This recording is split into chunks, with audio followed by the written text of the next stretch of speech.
Hello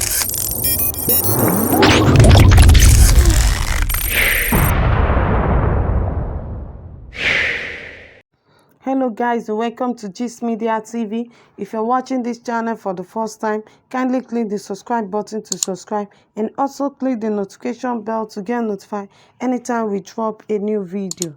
Chief Sunday Adeyemo Igboho, after a closed-door meeting with the Afenifere leaders, held another meeting with Ààrẹ Gani Adams, the Ààrẹ Ọ̀nà Kakanfò of Yoruba land. It was earlier reported that Sunday Igboho, on his way to meet the Afenifere leaders, DSS and police tried stopping him at Satguru Maraji Toll Gate, Ibadan, but failed. Afenifere had reacted to this, stating the government would not have been after Igboho were he a bandit. However, the Oyo State chapters of the Oodua People's Congress (OPC) today arrested 4 suspected kidnappers in Ibarapa area of Oyo State. The group, under the supervision of the Oyo State coordinator of the Gani Adams-led OPC, Comrade Rotimi Olumo, also made huge progress with the arrest of the second in command to the dreaded kidnapper, Wakilu Isiaq Muhammad, was also arrested. The arrest was made around 1 p.m. today, while the OPC was on a search mission for the dreaded Wakilu that had been terrorizing the entire area. Muhammad, who was arrested around 5 p.m., had given vital information that might lead to the arrest of the kingpin. The suspected kidnappers had been a thorn in the flesh of the residents of the community. The 4 suspects have been handed over to the police, and they are presently at the Agor Rangers Civil Defense Headquarters in Igboho. Meanwhile, the search mission, according to the coordinator, is still ongoing as the OPC was determined to rid the entire southwest of kidnappers and other criminal elements in the southwest. The development was part of the success recorded through the recent Southwest Security Stakeholders Group held in Lagos. We are determined to rid the Southwest of criminal elements, including kidnappers and bandits. We are always ready to complement the efforts of the police and the Southwest Security Network, Amotekun, in the state, and we will not relent in these efforts, Olumo said.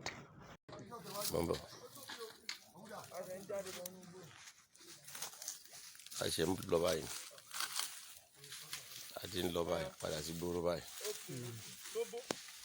didn't lose Igboho by. The long boys one.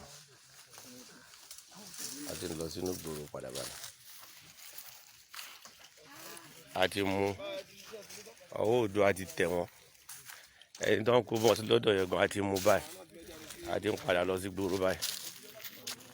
I didn't love by. Love by.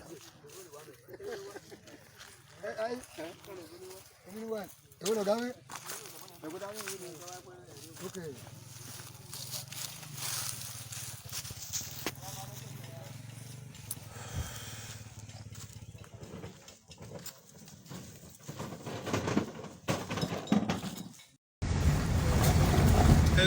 Kò fi bẹ́ẹ̀ rọrùn náà látàárọ̀ láti wà lójú ọ̀nà láti ń dààmú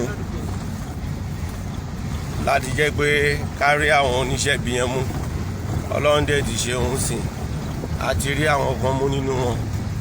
Ẹni tó jẹ́ ẹni tí ó ní òun lòun ní nǹkan ìjà olóró tí wọ́n ń lò láti fi ṣe àwọn ìyàwó lọ́ṣẹ́ níbí báyìí tó jọ̀gá àwọn tó lọ kidnap láàárọ̀ yìí ó ti wà nínú mọ́tò pẹ̀lú mi báyìí. Àwọn ọmọ OPC wa ti Gani Adams àwọn lè hù lẹ́yìn mọ́tò yìí tó wà níwájú mi láti ń padà wọ sínú gbọ̀ràlọ́lá ń lọ báyìí sìn. Àwọn ẹ̀ṣọ́ aláàbò Agor Rangers àwọn civil defence àjọ wà náà ni àwọn ló wà ní mọ́tò wọn ló wà níwájú. But then tó jẹ́ principal suspect nínú kọ́tàǹsọ yìí ó wà pẹ̀lú mi nínú mọ́tò mi ń bì báyìí. Màá ṣe kíní fídíò mi sìn tẹ́ máa rí ẹni náà báyìí sìn. Because mo ti bí ní àwọn ìbéèrè oríṣiríṣi ó dẹ̀ lòun ò gbọ́ èdè kankan yàtọ̀ sí èdè àwọn.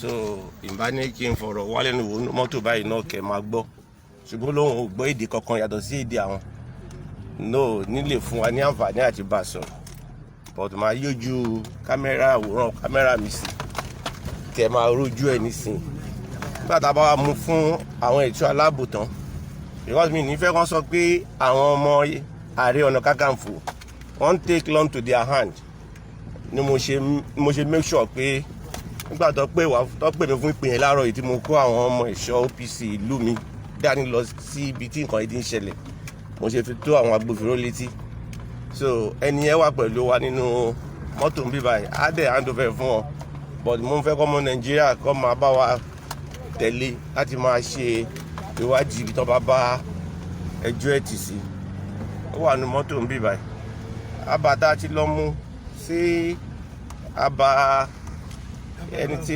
wákìlì ó tó abà mẹ́ta sí tiẹ̀ so ìrìnṣẹ́jú bíi mẹ́ta síbẹ̀ náà ni bí ìṣẹ́jú mẹ́ta sí mẹ́rin la máa fi dé ọ̀dọ̀ tiẹ̀ náà níbi tí a ti lọ mú ẹni yìí àwa gba abúlé kan tó ń pè ní kóńkó a fẹ́ gbà jáde sí gàngàn bí mo ṣe ń lọ yìí ọ̀nà kóńkó sí gàngàn ni mo wà báyìí tá à ń lọ lọ́wọ́ báyìí ojú ẹni yẹn lélẹ̀.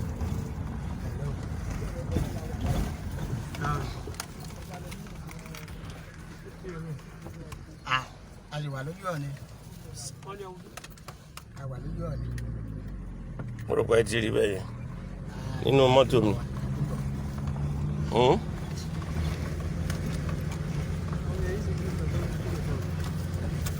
ojú ẹ̀ náà lẹ́tí ń wò yẹn báyìí ń sìn òun ló wà pẹ̀lú mi bíbá pẹ̀lú àwọn ẹ̀ṣọ́ ààbò OPC mi tó wà pẹ̀lú mi nínú mọ́tò mo sọ pé nǹkan kan ò lè ṣe mí a máa dé Igboho because pẹ̀lú ìtọ́nà ibà Gani Adams tó ní ká ṣe òun là ń ṣe lọ́wọ́ yìí so ẹ ṣe gan-an ó dàbọ̀. àwọn ikọ̀ OPC ti ibà Gani Adams níbi tí a ti lọ mú ọkùnrin tí ó ń kó ìbọn pamọ́ tí wọ́n ń kó ìbọn Wakilu pamọ́ sí lọ́dọ̀ nínú igbó kan ní ọ̀nà gangan báyìí èmi àtàwọn ọmọ OPC tí Gani Adams lájọ wà níbẹ̀ àtàwọn agbófinró civil defence ẹni tó jẹ́ ọ̀gá àwọn